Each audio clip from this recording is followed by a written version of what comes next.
আবার ফিরে এসো আল্লাহর দিকে এবং তার নবীর দিকে। সালাওয়াত মুহাম্মদ ওয়া আলাইহি। এই আয়াতের শেষে কিন্তু আল্লাহ পরিষ্কার করে বলেছে যে তোমরা আবার ফিরে এসো আল্লাহর দিকে এবং নবীর দিকে, যাতে তোমাদের মধ্যে উলিল আমর সম্পর্কে কোনো সমস্যা না হয়। তো উলিল আমরকে বুঝতে যদি অসুবিধা হয় তো আল্লাহ বলছে তুমি আবার ফারুদ্দু ইলাল্লাহ ওয়া রাসূলে, একটু পরিষ্কার ভাবে এই আয়াতে বলছে তাহলে তুমি ফিরে এসো আল্লাহর দিকে এবং তার রাসূলের দিকে। ঠিক? তার মানে উলিল আমরকে বুঝতেই হবে। যদি বুঝতে পারো তো আলহামদুলিল্লাহ, খুব ভালো। যদি না বুঝতে পারো তাহলে আবার আল্লাহর কাছে যাও, আর নয় নবীর কাছে যাও। আল্লাহ বুঝিয়ে দেবে আর নয় তার নবী বুঝিয়ে দেবে। সালাওয়াত মুহাম্মদ ওয়া আলাইহি। উলিল আমরকে জানতেই হবে।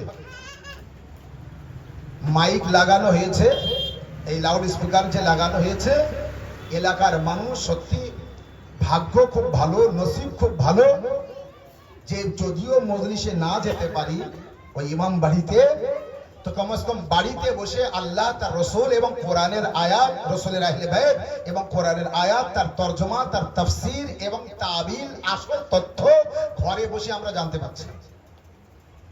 এর থেকে ভালো নসিব আর কি হতে পারে? কিন্তু জানার পরে দিনের পর দিন, মাসের পর মাস, বছরের পর বছর জানার পরে যদি নিজের ভিতরে চেঞ্জিং না আসে, পরিবর্তন না আসে, তাহলে তার মতো হতভাগা আর কেউ হবে না।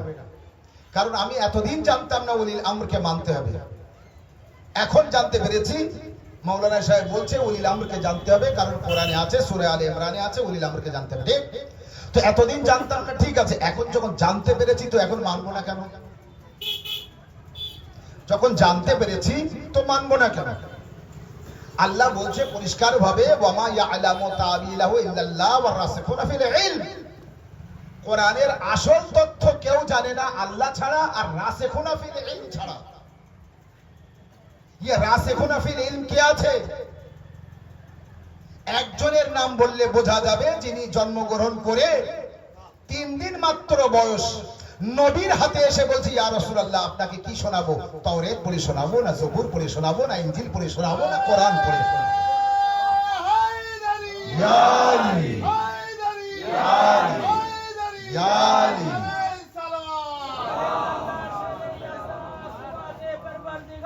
লা ফাতা ইল্লা আলী লা সাইফ ইল্লা জুলফিকার নারে হায়দারি। ইয়া আলী।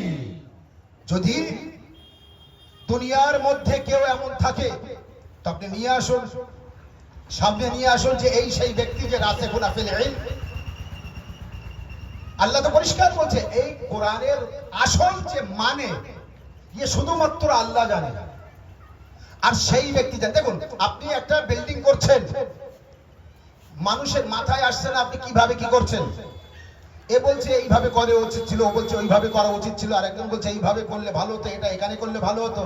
বাড়িওয়ালাই জানে কোথায় কি করবে। সালাওয়াত মুহাম্মদ ওয়া আলি মুহাম্মদ। যে বিল্ডিং করছে সেই কিন্তু জানে কোথায় কি করব, কিভাবে কি করব। এর আসল সিস্টেমটা সেই ব্যক্তি জানে যে করছে, যার মাথায় আছে। মনে করুন এক ব্যক্তি বা কোন একটা মৌলানা সাহেব একটা কারবালাকে সাজাচ্ছে, কিন্তু আমাদের মাথায় আসছে না কোথায় কি করবে, সেই জানে কিভাবে কি করব। কোন এক ব্যক্তি আছে যে মাওলার হারাম মানে রওজাকে সাজাচ্ছে, আপনি এখন যাবেন নাজাফে যাবেন, আলী আলাইহিস সালামের যে হারাম আছে, রওজা আছে, তো কতদূর আলী আলাইহিস সালামের রওজার এরিয়া আপনি ঠিক করতে পারবেন না যে এত দূর হতে পারে, এতটা জায়গা হতে পারে। আপনি যখন ইরানে যাবেন, আমাদের অষ্টম ইমাম ইমামে আলী রেজা আলাইহিস সালাম, তো এই অষ্টম ইমামের যখন হারামে যাবেন, রওজায় যাবেন, তখন কাউকে বলতে হবে না, আপনি নিজে নিজে বলবেন দুনিয়ার মধ্যে বাদশা যদি কেউ থাকে তো আমার ইমাম আছে, দুনিয়ার মধ্যে রাজা যদি কেউ থাকে তো আমার ইমাম আছে, আর রাজা ও বাদশার অনুসারী যদি কেউ থাকে তো আমরা আছি। ইয়ার কেউ নেই। ইমামে রেজা আলাইহিস সালামের রওজায় যাবেন তো বুঝতে পারবেন, কারবালায় যাবেন, সামরা যাবেন, কাজেমাইন যাবেন, যেখানে যেখানে যাবেন আপনি বুঝতে পারবেন। আল্লাহু আকবার। ইমামে রেজা আলাইহিস সালামের রওজা মানে জিয়ারত করার নসিব আল্লাহ আপনাদের কবুল করুক। আপনারা যাবেন, অবশ্যই জিয়ারত করবেন। তো যখন দেখবেন দিনের পর দিন চারিধারে রওজার জায়গা বেড়েই যাচ্ছে বেড়েই যাচ্ছে বেড়েই যাচ্ছে, কিভাবে বাড়ছে, কি জন্য বাড়ছে? দরকার তাই। পৃথিবীর সমস্ত মানুষ খুঁজতে খুঁজতে একটা জায়গায় এসেছে যে রাসিখুন ফিল ইলম তারা আছে কোথায়, সেই উলিল আমর তারা আছে কোথায়? যে সমস্যার সমাধান মানুষ করতে পারে না, সেই সমস্যার সমাধান যে করতে পারে তাকে বলে রাসিখুন ফিল ইলম। সেই সমস্যার সমাধান যে করতে পারে তাদের বলা হয় উলিল আমর। সালাওয়াত মুহাম্মদ ওয়া আলি মুহাম্মদ। একটু এগিয়ে আসুন, দরুদ পড়তে পড়তে একটু এগিয়ে আসুন। সালাওয়াত মুহাম্মদ ওয়া আলি মুহাম্মদ। আর একবার জোরে সালাওয়াত মুহাম্মদ ওয়া আলি মুহাম্মদ। আল্লাহ সবার জিয়ারত নসিব করুক। আপনি যখন ইরানে যাবেন, মাসুমায়ে কুমের হারামে যাবেন, তারা রওজায় যাবেন, উপর থেকে নিচে পর্যন্ত ঘুরবেন, জিয়ারত করবেন, আর দেখবেন দুনিয়ায় কিচ্ছু ভালো লাগবে না, জানবেন যে দুনিয়ায় কিচ্ছু নেই, বাস শুধু আছে তো আমার মাওলার রওজা আছে, ইমামের রওজাগুলি আছে, হারামগুলি আছে, যেখানে হাজার হাজার লাখ লাখ মানুষ প্রতি মুহূর্তে প্রতিটা সময় তারা জিয়ারত করছে। সেই ইমামের মাননেওয়ালা আমরা। সেই ইমামকে যদি কেউ না মানে, তো এই মাইকে চিৎকার করে বলছি এই জন্য যেন শোনে এবং মানে। আর শোনার পরও যদি না মানে, জানার পরও যদি না মানে, আপনি ইসলামকে বুঝতে পারছেন না, তো ইসলামকে বোঝার জন্য যে ইসলাম জানে তার কাছে যাবেন না? তার কাছে যেতে হবে না? কিন্তু এ কিভাবে হতে পারে? উলিল আমর যাকে তাকে আপনি মানতে পারেন। একজন মাওলানা সাহেব সে যত বড় জ্ঞানী হোক না কেন, সে কিন্তু উলিল আমর না। একজন পীর যত বড় জ্ঞানী হোক না কেন, সে কিন্তু উলিল আমর না। এ যত আল্লাহর আউলিয়া আছে, আউলিয়া আলাদা, ওলি আলাদা, পীর আলাদা, মাওলানা আলাদা, মুফতি আলাদা, হাফিজ আলাদা, কারি আলাদা, শিক্ষক আলাদা, আলিম আলাদা, উলিল আমর আলাদা। উলিল আমরের সাথে কোনো সম্পর্ক নেই এনাদের। উলিল আমর তারা দুনিয়ার কোনো স্কুলে পড়বে না। এর থেকে আর পরিষ্কার হয় না? উলিল আমর দুনিয়ার কোনো মাস্টারের কাছে পড়বে না। এবার বলবেন মাওলানা সাহেব তাহলে উলিল আমর কার কাছে পড়ে? আরে উলিল আমর 14 জন। আরে 14 জনকে আল্লাহ পড়িয়ে পাঠিয়েছে। এই 14 জন আল্লাহর কাছ থেকে পড়ে এসেছে, আল্লাহর কাছ থেকে শিখে এসেছে, দুনিয়ার কারো কাছে শিখতে হয় না। সালাওয়াত মুহাম্মদ ওয়া আলি মুহাম্মদ।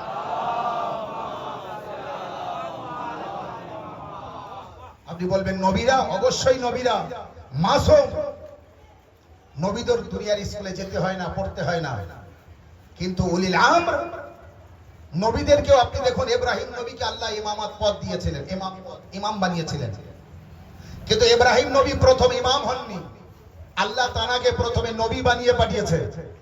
পরীক্ষার পর পরীক্ষা দিতে হয়েছে, চারটে পরীক্ষা দিতে হয়েছে, পাস করতে হয়েছে, তারপরে আল্লাহ ওই উপাধি দিয়েছে যে ইন্নী জাইলুকা লিন-নাসি ইমামা, আজ আমি তোমাকে মানুষদের জন্য ইমাম বানালাম।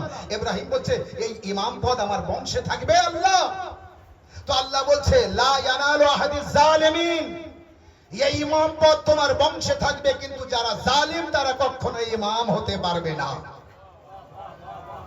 যারা জালিম, যারা অত্যাচারী, যারা অপরাধী, যারা চোর, যারা ডাকাত, যারা বদমাশ, যারা বাগে ফেদাককে রেখেছে, যারা খেলাফতকে রেখেছে, যারা নবীকে পাগল, মজনুন ও দিওয়ানা বলেছে, তারা কখনো ইমাম হতে পারে না।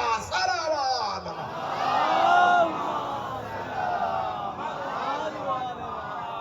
ইমাম হতে গেলে তাকে মাসুম হতে হবে।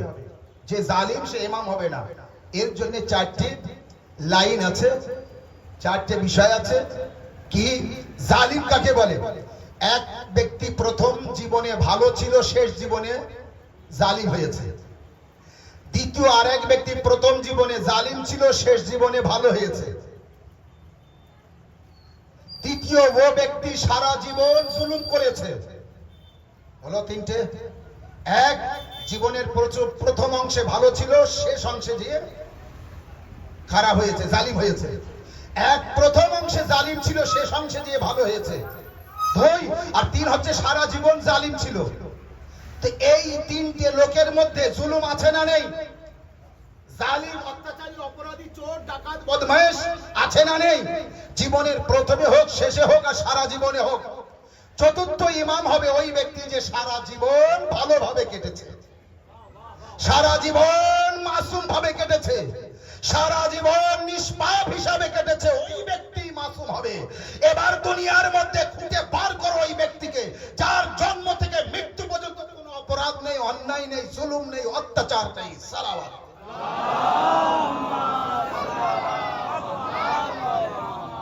ইমাম বললি ইমাম, হ্যাঁ, সাকিফার ময়দানে আলোচনা হচ্ছে, বলছি এ হোক, ও বলছে ও হোক। হঠাৎ করে আমি একজনের হাতে হাত দিয়ে উঁচু করে বললাম, আমি এর হাতে হাত দিয়েছি, তোমরাও দাও। আমি মেনে নিয়েছি খলিফা, তোমরাও মেনে না। এ খলিফা হলো?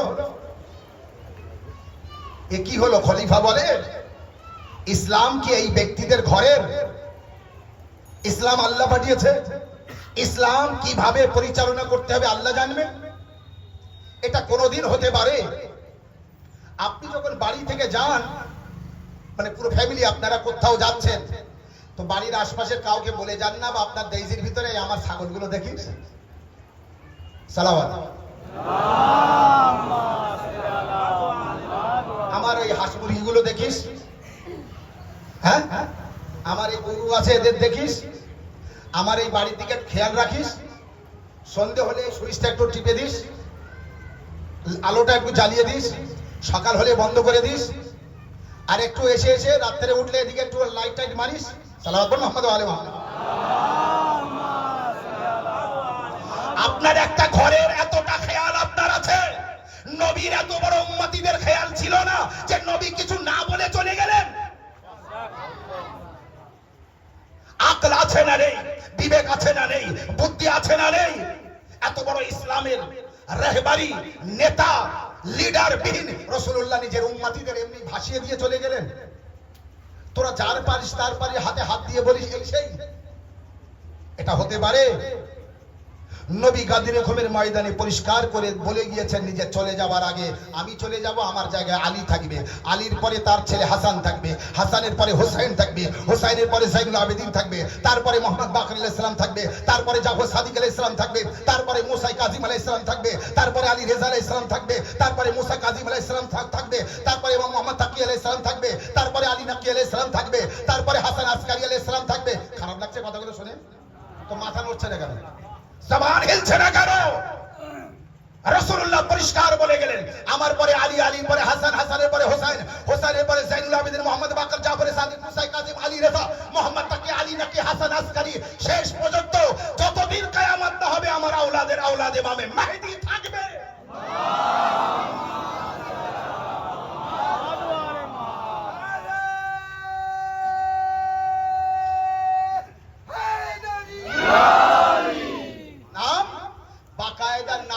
বলে গিয়েছেন না জাননি?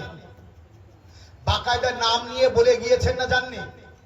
শিয়া ইসনাশারি নাম, শিয়া ইসনাশারি ছাড়া বাইরে যত মাযহাব আছে 100 কমস কম 120টি অন্য মাযহাবের নবী কলমা পড়নেওয়ালা মাযহাবের 120টি কিতাব দেখাবো, যে কিতাবের মধ্যে পরিষ্কার ভাবে লিখেছে রাসূলুল্লাহ গাদির রকমের ময়দানে আলী আলাইহিস সালামকে নিজের জায়গায় রেখে গিয়েছেন আর বলে গিয়েছেন মান কুনতু মাওলা ফাহাযা আলিয়ুল মাওলা।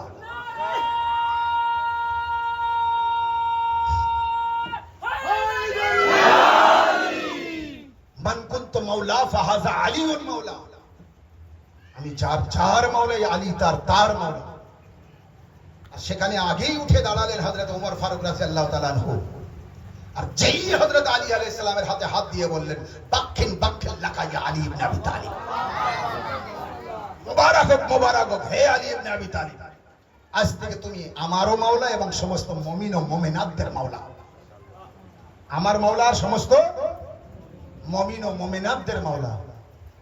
এই জন্যই তো যখন দুই ব্যক্তি এসেছিল ওই বিচার নিয়ে, আর আলী আলাইহিস সালাম যখন বিচার করে দিয়েছিলেন একজনের বিরুদ্ধে গেল, তো সে ওমর ফারুকের কাছে যে শিকায়ত করেছিল না, বলে আলীর বিচার আমার পছন্দ হয়নি। তখন হযরত ওমর ফারুক তার জামার কলার ধরে মাটিতে আছাড় মারে। আছাড় মারার পরে বলে তুই জানিস কার বিরুদ্ধে কি বলছিস? হাযা আলিউন মাওলাই ওয়া মাওলা আমিরুল মুমিনিন ওয়া মাওলাই ওয়া মাওলায়াল মুমিনিন ওয়াল মুমিনাত। আলী আমার মাওলা আর সমস্ত মুমিন ও মুমিনাতদের মাওলা। কে বললেন? হযরত ওমর ফারুক রাদিয়াল্লাহু তাআলা আনহু বললেন। ওমর বলবেন না, সম্মানের সাথে কথা বলবেন। হযরতে ওমর ফারুক রাদিয়াল্লাহু তাআলা আনহু তিনি বললেন যে আলী আমার মাওলা, সমস্ত মুমিন ও মুমিনাতদের মাওলা। কাদের মাওলা? সমস্ত মুমিন ও মুমিনাতদের। তাহলে ওমর ফারুক রাদিয়াল্লাহু তাআলা আনহুর কথার মাধ্যমে বোঝা গেল আলী আলী আলাইহিস সালামকে সেই ব্যক্তি মাওলা বলে মানবে যে মুমিন। যে মুমিন না সে মাওলা আলীকে মাওলা মানবে না। এবার মুমিনের খাতায় নিজের নাম লেখাবেন কি লেখাবেন না আপনার ব্যাপার। সালাওয়াত মুহাম্মদ।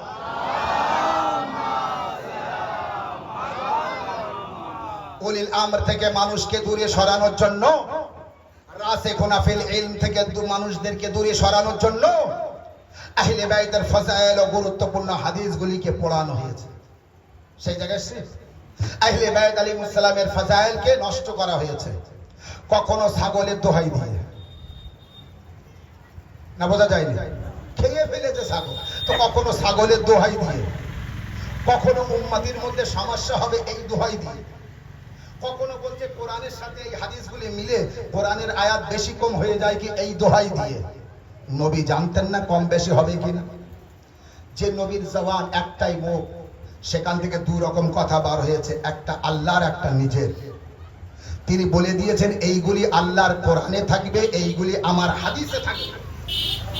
যে নবী কোরআন আর হাদিসকে আলাদা করে গেলেন, সেই নবীর পরে নবীর উম্মতিরা বলছে হাদিস থাকলে কোরআনের সাথে মিশে যাবে, অতএব হাদিসগুলি আল্লাহর কাছে আমি ইস্তেখারা করেছি। ইস্তেখারা তো আল্লাহ বলছে পুড়িয়ে ফেলো, পুড়িয়ে ফেলো। তো আমি পুড়িয়ে দিয়েছি।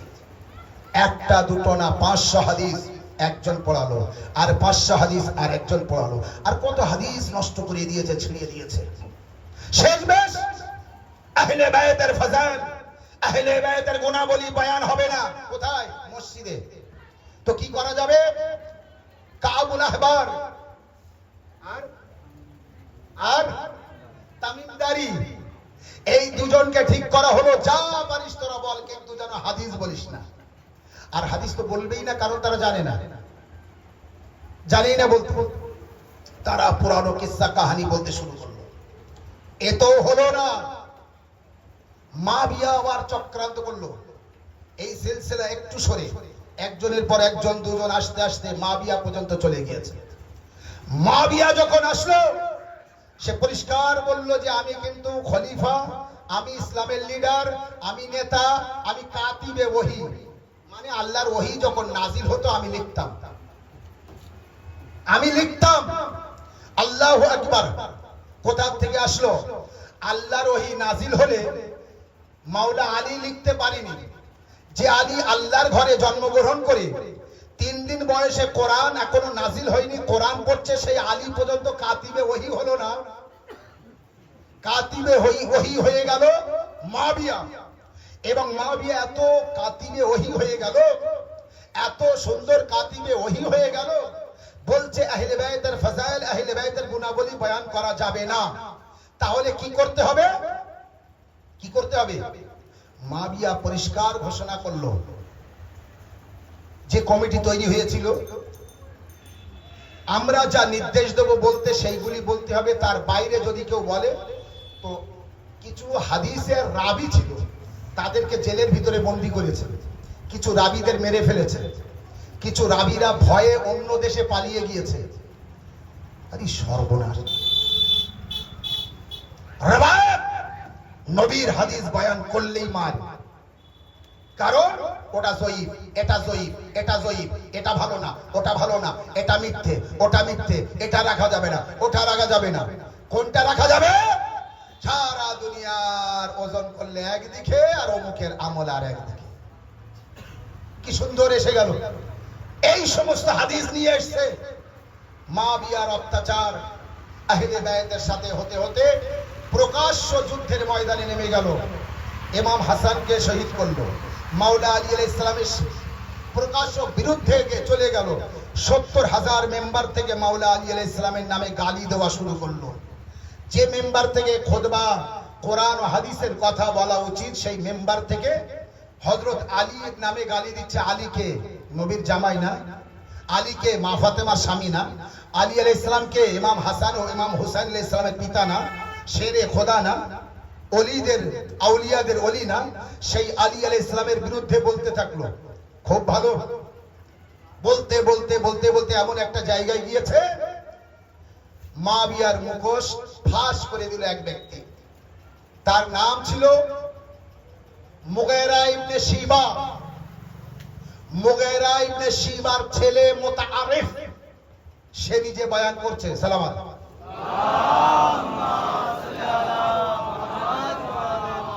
মুগীরা ইবনে শিবার ছেলে মুতাআরিফ, সে বলছে আমার বাপ প্রতিদিন যেতেন কোথায়? মুআবিয়ার কাছে। মুআবিয়ার সাথে আমার বাপের খুব ভালো সম্পর্ক ছিল, খুব ভালো বন্ধুত্ব ছিল, খুব ভালো যাওয়া আসা ছিল আমার বাপের। তাই আমার বাপ মুআবিয়ার দরবারে প্রতিদিন যেতেন। আর অনেক সময় হলে মানে সারাদিন ওখানে থেকে তারপরে চলে আসতেন। আর এসে মুতাআরিফ বলছে যে আমার বাপ এসে প্রতিদিন মুআবিয়ার প্রশংসা করে, প্রতিদিন মুআবিয়ার প্রশংসা করে। মুআবিয়া খুব ভালো লোক, মুআবিয়া খুব এই আমার বন্ধু, আমার দোস্ত, আমি বন্ধুর সাথে দেখা করে এসেছি, খুব ভালো। এই বলতে বলতে মুতাআরিফ বলছে একদিন আমার বাপ বাড়িতে আসলো, মুখ কালো। ফাঁস করবে এইবার কিন্তু। একদিন আমার বাপ বাড়িতে আসলো, মুখটা কালো, মনটা খারাপ, খাবার কথা বলা হচ্ছে খায় না, খুব টেনশনে, খুব চিন্তায়। মুতাআরিফ জিজ্ঞাসা করছে বাবা কি হয়েছে আজ? বলে আর শোনো না। বলে না বাবা বলুন, আমি শুনবো। প্রতিদিন আসেন হাসতে হাসতে, আজকের মুখটা খারাপ কেন, মুখটা কালো কেন, চিন্তার মধ্যে কেন, খাওয়া দাওয়া করছো না? বলে আমার কিচ্ছু ভালো লাগছে না। বলে বাবা কেন, কি হয়েছে বলো? তখন মুগীরা ইবনে শিবা বলছে বেটা শোন, আজ আমি দুনিয়ার মধ্যে সবথেকে খারাপ ব্যক্তির সাথে দেখা করে এসেছি। দুনিয়ার মধ্যে সবথেকে বদবখত, বদতর, খারাপ ব্যক্তির সাথে দেখা করে এসেছি। মুতাআরিফ বলছে বাবা সে কে?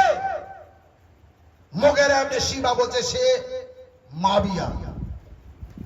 মুতাআরিফ অবাক হয়ে গেল, বাবা এতদিনের ভক্ত তুমি, মুআবিয়া তোমার বন্ধু, মুআবিয়ার সাথে তুমি যাও, কথা বলো, থাকো ওখানে, দরবারে সময় কাটাও, আর মুআবিয়া খারাপ ব্যক্তি? বলে বেটা আমি যা দেখেছি আজ তার মতো খারাপ ব্যক্তি দুনিয়ায় আমার নজরে আর কেউ নেই। মানে এইভাবে বলছে। বলছে কেন? বলছে আজ আমি ভাবলাম সবাই চলে যাওয়ার পরে মুআবিয়ার সাথে আমি কিছু গোপন কথা বলবো, তাই আমি অপেক্ষায় ছিলাম।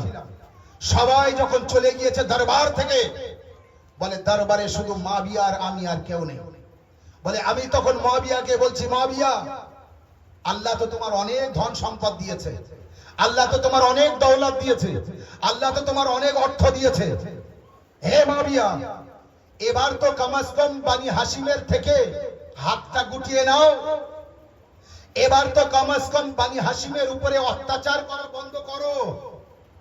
আর তো বানি হাশিমের উপরে তুমি অন্যায় করো না, অত্যাচার করো না, তাদের উপরে এত কঠোর ভাবে থেকো না, তাদেরকে একটু আজাদ থাকতে দাও। বানি হাশিমদের একটু, বানি হাশিম নবী পরিবার, বানি হাশিমদের একটু স্বাধীন ভাবে থাকতে দাও, আজাদ ভাবে থাকতে দাও, তাদের উপরে অত্যাচার করো না, তাদের উপরে জুলুম করো না। মুগীরা ইবনে শিবা বলছে বেটা যখন আমি এই কথা বলেছি, মুআবিয়া তখন আমাকে বলছে হে মুগীরা ইবনে শিবা তুমি ইনসাফ করলে না, তুমি ইনসাফ করলে না। বলে কি ইনসাফ? বলে ইনসাফ করলে না আমার উপর। বলে কেন, কি ইনসাফ করিনি? তখন মুআবিয়া বলছে ইনসাফ করনি এই যে আমার আগে যারা ক্ষমতায় ছিল, কষ্ট করেছে, পরিশ্রম করেছে, কাজ কাম করেছে, দেখাশোনা করেছে, রাজ্য চালিয়েছে, রাজত্ব চালিয়েছে, সব কিছু করার পরে সে মারা গেল, তার নাম ধাম সব শেষ, তার কোনো খোঁজ খবর নেই, তার নাম নেই। তারপরে যে দায়িত্বে আসলো সেও কষ্ট করলো, সেও পরিশ্রম করলো, অনেক কিছু রাজ্য বা দেশ চালানোর জন্য কষ্ট পরিশ্রম করলো, মারা গেল, তার নাম শেষ। তারপরে আবার একজন আসলো, সেও কষ্ট পরিশ্রম করলো, সেও মারা গেল, তার সাথে সাথে তার নাম ধাম শেষ। তারপরে আবার একজন আসলো, সেও মারা গেল। এইভাবে কয়েকজন ব্যক্তির নাম নিয়েছে মাবিয়া, বলছে তারা এসেছে, তাদের নামও বলতে পারি আমি, কিন্তু আপনারা বুঝতে পারছেন। বলে আমার আগে যারা এসেছে তারা কষ্ট করেছে, পরিশ্রম করেছে, ইসলামের জন্য খেদমত করেছে, জাহমাত করেছে, কাজ করেছে, দেশ চালিয়েছে, মারা গিয়েছে, ফুরিয়ে গিয়েছে। আর দিনে 5 বার মোহাম্মদে মোস্তফার নাম আজানে নেওয়া হবে, আমি বেঁচে থাকতে হবে না। তাই আমি এমন কাজ করে যাব, মুহাম্মদ সাল্লাল্লাহু আলাইহি ওয়া আলিহি ওয়াসাল্লামের নাম যেন মিটে যায় আর আমার নাম থাকে।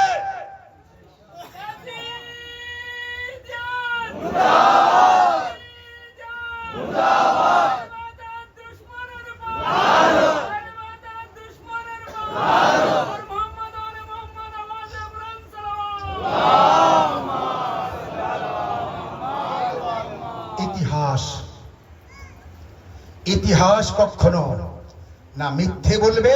ইসলামের ইতিহাস যদি আহলে বাইত থেকে নেওয়া হয়, চিন্তা করুন কিভাবে নিজেকে ভাবতো যে নবীর নাম দিনে 5 বার নেওয়া হবে আজানে।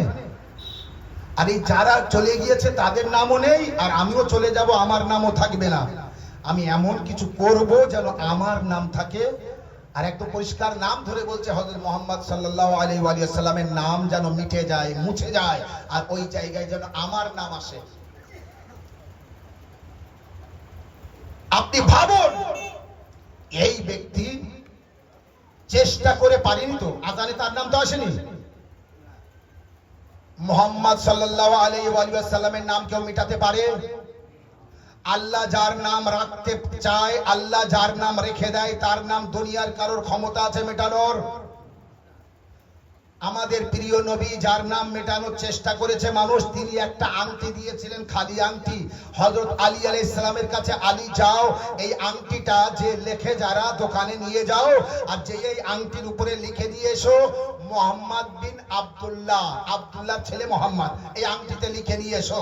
হযরত আলী আলাইহিস সালাম গেলেন দোকানে, আংটিটা দিলেন আর বললেন এই আংটিতে মোহাম্মদ বিন আব্দুল্লাহ লিখে দাও। কাল কখন এসে নিয়ে যাব? বলে কাল এসে নিয়ে যেও। পরের দিন আলী আলাইহিস সালাম গিয়েছে নিতে, সে আংটিটা দিয়েছে। আলী আলাইহিস সালাম আংটিটা দেখলেন, লেখা আছে মুহাম্মাদুর রাসূলুল্লাহ। আংটিতে কি লেখা আছে? মুহাম্মাদুর রাসূলুল্লাহ। মাওলা আলী আলাইহিস সালাম বলেন, এ কি করলে তুমি? তোমাকে লিখতে বললাম মোহাম্মদ বিন আব্দুল্লাহ, তুমি লিখলে মোহাম্মদ রাসূলুল্লাহ। দোকানদার বলছে, দেখুন কসম করে বলছি আমি, আপনি মিথ্যা ভাববেন না, আমি মোহাম্মদ বিন আব্দুল্লাহ লিখেছি, কিন্তু হয়ে গিয়েছে মোহাম্মদুর রাসূলুল্লাহ। মোহাম্মদুর রাসূলুল্লাহ। তো যাক, যখন হয়ে গিয়েছে তো নিয়ে যায়। নিয়ে আসলেন বাড়িতে মোহাম্মদ রাসূলুল্লাহ। এবার আল্লাহ নবী বললেন, কে আলী কি করলে তুমি? আমি তোমাকে বললাম মোহাম্মদ বিন আব্দুল্লাহ লিখে আনতে, কে আব্দুল্লাহ ছেলে মোহাম্মদ। হ্যাঁ, তো তুই মোহাম্মদ রাসূলুল্লাহ লিখে নিয়ে এসছো। বলে ইয়া রাসূলুল্লাহ ঘটনাই, বলে ঘটনা বললেন এইভাবে হয়ে গেছে। রাসূলুল্লাহ বললেন, আচ্ছা ঠিক আছে, হয়ে যখন গিয়েছে তো থাক। থাকলো, পরেও নিলেন। পরের দিন রাসূলুল্লাহ দেখলেন সেই মোহাম্মদ রাসূলুল্লাহ লেখার নিচেই লেখা উঠে গিয়েছে আলিয়ান ওয়ালিউল্লাহ।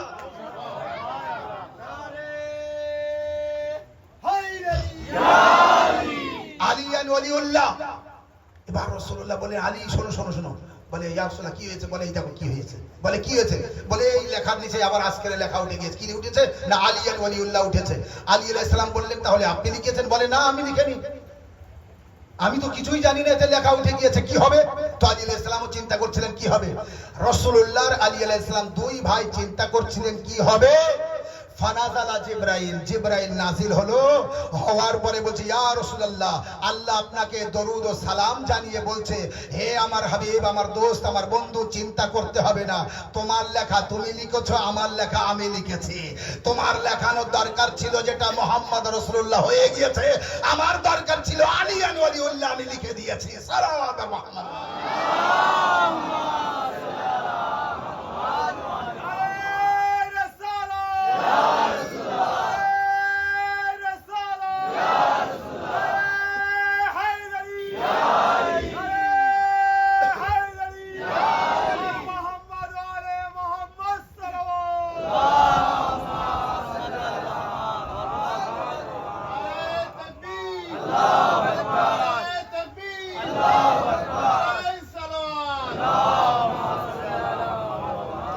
যদি কেউ চেষ্টা করে আহলে বাইতকে মুছে ফেলার জন্য পারবে? দুনিয়ার কেউ যদি চেষ্টা করে কোরআনকে মুছে ফেলার জন্য পারবে? উত্তর দেন, পারবে না? উত্তর হয়নি। যদি কেউ মনে করে কোরআনকে মুছে ফেলবো, পারবে? সবাই বলুন পারবে? কোরআনকে মুছে ফেলার চেষ্টা করলে যদি না পারে, কোরআন যার কালবে নাজিল হয়েছে তাকে মুছে ফেলবে কিভাবে? পারবে? তাহলে কোরআন যদি কেউ মুছে ফেলার চেষ্টা করে তাহলে পারবে? পারবে না। যার কালবে নাজিল হয়েছে তাকে মুছে ফেলার চেষ্টা করলে কেউ পারবে? কোরআনকে মোছার চেষ্টা করলে যদি না পারে, ওয়ারিসে কোরআনকে কিভাবে পারবে? সাল্লাল্লাহু আলাইহি মুহাম্মদ।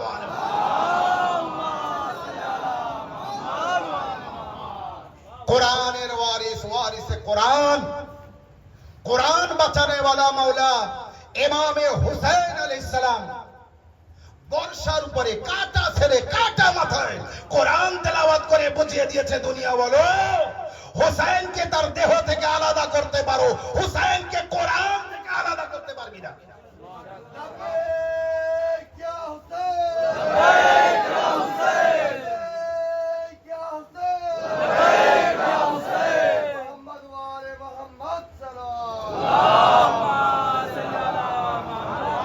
সেই হুসাইনের মাননেওয়ালা আমরা।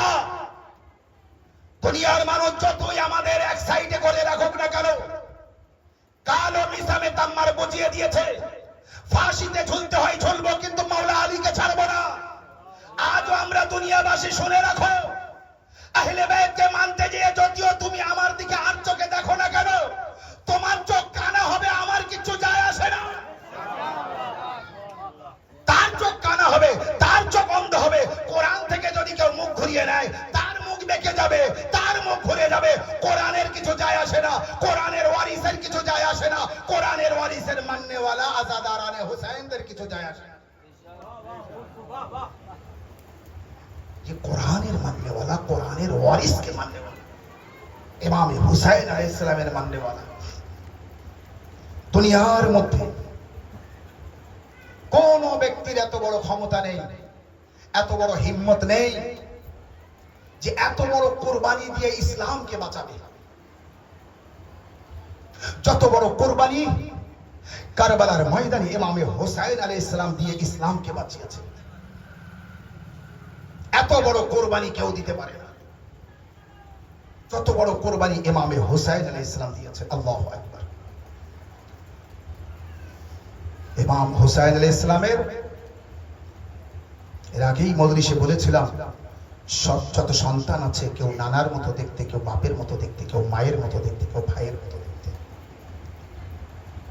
18 বছরের এক যুবক ছিল ইমাম হুসাইন আলাইহিস সালামের। একটি ছেলে ছিল, বয়স ছিল 18 বছর, নাম ছিল আলী আকবর,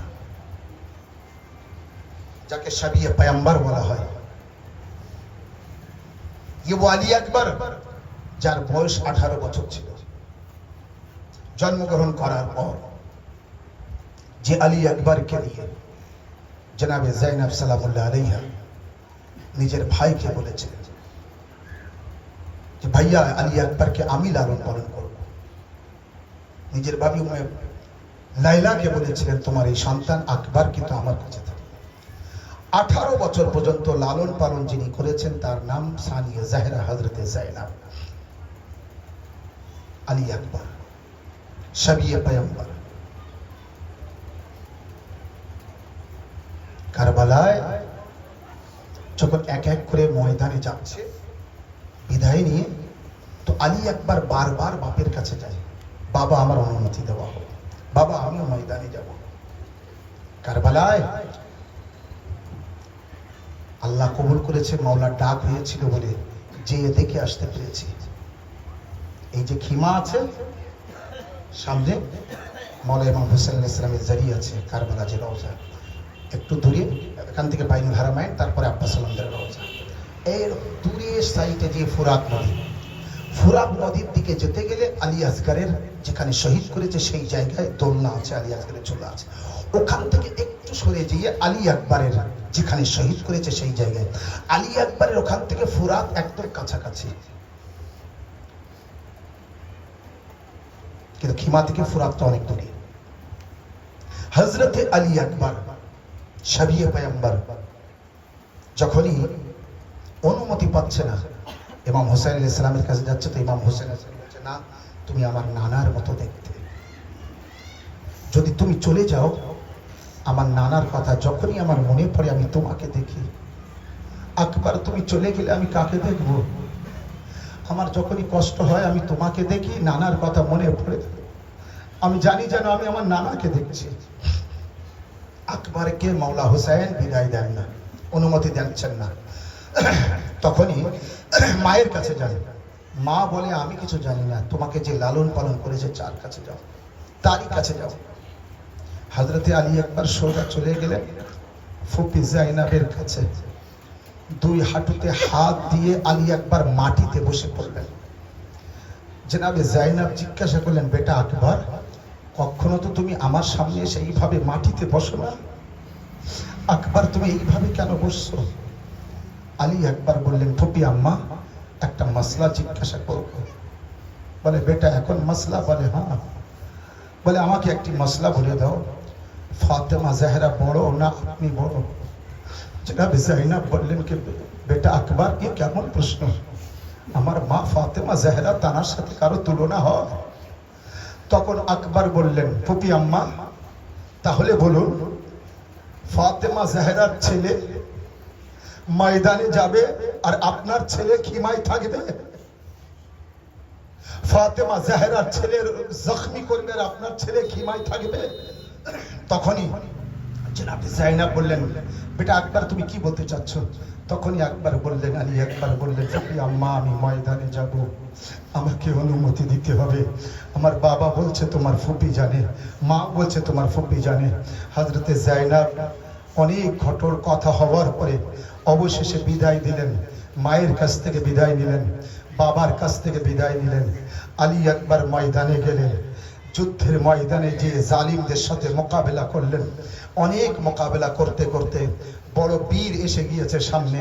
ইমাম হুসাইন আলাইহিস সালাম বললেন, পরবর্তীগারা, আমার আকবর কিন্তু ময়দানে আছে।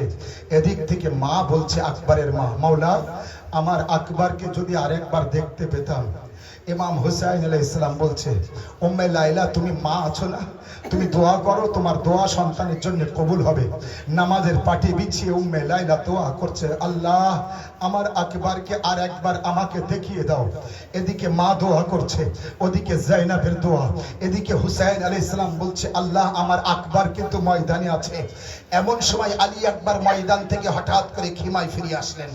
আসার পরে বলছে, বাবা, আমার গলা শুকিয়ে গিয়েছে, এক ফোঁটা পানি হয়?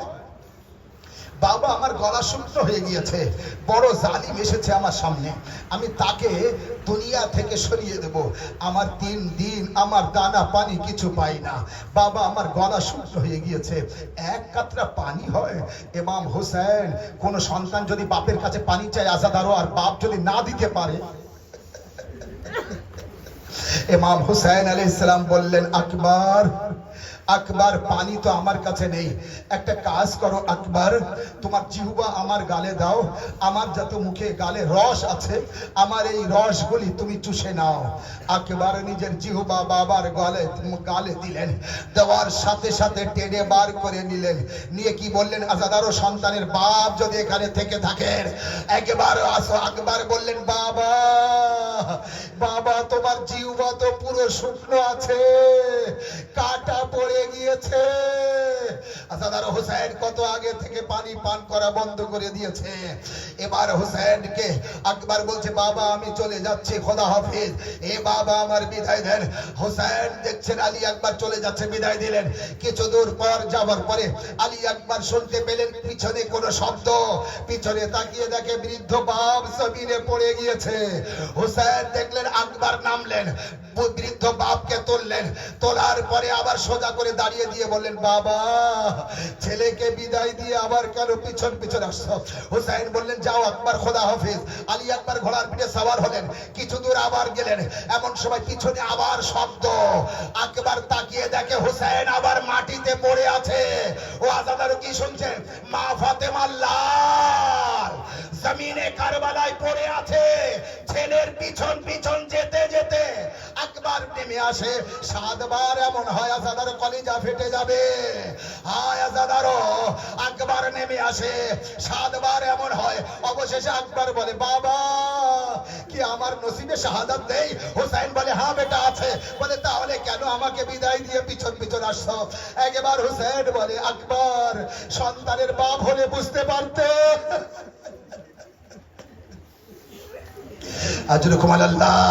সন্তানের বাবা হলে বুঝতে পারতে সন্তান যখন মরতে যায় বাবার কি হয়। হাজাদার আকবর তুমি যাও খোদা হাফেজ। কিন্তু একবার যত দূর দেখা যায় মুখ দেখাতে দেখাতে যেও একেবারে ময়দানে গেলে জালিমরা মোকাবেলা করছে। জালিমদের সাথে মোকাবেলা করতে করতে এক জালিম এমন একটি নাইজা আকবরের বুকে মারলো। আর ঘোড়ার পিঠে না থাকতে পেরে আলী একবার জমিনে পড়ে গেলেন। আওয়াজ দিলেন আসসালামু আলাইকা ইয়া আবা আব্দুল্লাহ আল হুসাইন ইয়া আবা তাদরিকনি। এ বাবা আমাকে সাহায্য করো। হুসাইন হুসাইন দৌড়ে গেলেন ময়দানে। যেতে যেতে দেখে আকবর পাচ্ছে না হুসাইন। কারবালার জমিনে পড়ে গেলেন। আজাদারও শুনুন কলিজা ফেটে যাবে। হুসাইন জমিনে কারবালায় পড়ে গেলেন। রবায়েতে আছে যখন কারবালা বলদের জন্য কাঁদবে আওয়াজ দিয়ে কাঁদবে। আর যদি আওয়াজ দিয়ে না কাঁদতে পারো নিজের বাড়ি কেউ মারা গেলে কাঁদবে যেন শব্দ না হয়। হায় আকবর যেই জমিনে পড়ে গিয়েছেন হুসাইন বলছে আকবর আকবর আলী আকবর বেটা তুমি কোথায় আছো? আমি যে আর চোখে দেখতে পাচ্ছি না। আকবর তোমার আওয়াজ শুনে আমি দৃষ্টি হারিয়ে ফেলেছি। হুসাইন মাটিতে পড়ে গেলে যেভাবে কিছু হারিয়ে গেলে খুঁজতে থাকে হুসাইন ওইভাবে 2 হাত দিয়ে খুঁজতে খুঁজতে আকবরকে ডাকছে আকবর রে কোথায় আছিস আমাকে ডাক। আওয়াজ দিলেন বাবা এখানে। হুসাইন এগিয়ে যায়। আকবরের একটা হাত হুসাইনের একটা হাত হাতে হাত লাগে আকবরের কাছে পৌঁছে যায়। আকবর তোমার আর একটা হাত। হুসাইন বলে যখন আকবর তোমার আর একটা হাত। আকবর বলে বাবা আমার বুকে একটা বর্ষা ফুটেছিল আমি চেষ্টা করছিলাম বাবা তোমার আসার আগে বার করে নেই যাতে তুমি না দেখতে পাও সহ্য করতে পারবে না। কিন্তু বাবা ভেঙে গিয়েছে বর্ষার ফালা ভিতরে আছে ফুটে আমার বড় যে কষ্ট হচ্ছে যন্ত্রণা হচ্ছে। হুসাইন বললেন বেটা আকবর আমি বার করে দিচ্ছি। টেনে যত উঁচু করে আকবর তত উঁচু হয়। আবার টেনে উঁচু করে আকবর উঁচু হয়। খিমার পর্দা উঁচু হয়। জাইনাব আওয়াজ দেয় ভাইয়া আমি কিন্তু মানুষ করেছি তুমি করোনি। ভাইয়া 18 বছর পর্যন্ত লালন পালন আমি করেছি তুমি করোনি। আমার আকবর যেন কষ্ট না পায়। হুসাইন আকবরকে মাটিতে রাখলেন নাজাফের দিকে মুখ করলেন। ও বাবা আলী খাইবারের দরজা উপরে আনা সহজ ছিল। একবার কারবালা এসো ছেলের মুখ থেকে বর্ষা টেনে বার করা কত কঠিন। হে ইব্রাহিম ছেলেকে রক্ত দেখে পারবে না সহ্য করতে তাই চোখে রুমাল বেঁধেছিল। এসো একবার দেখে যাও। হুসাইন একটা হাঁটু মাটিতে রাখলেন আর একটা হাঁটু ছেলের বুকে রাখলেন। হাত দিয়ে বর্ষা টেনে বার করলেন। যেই বর্ষা বাইরে আসলো হুসাইনের ঠোঁটে ইন্না লিল্লাহ ওয়া ইন্না ইলাইহি রাজিউন ছেলের কলিজা বাইরে এসেছে। হুসাইন আকবরের জানাজা নিয়ে খিমায় আসছে। সাকিনা বলছে এ বুবি আম্মা ওই বয়স্ক ওই বৃদ্ধ লোককে আসছে বলে সাকিনা তোমার বাবা। তোমার একটু আগে চুল কালো ছিল এখন সাদা হলো কেন? হায়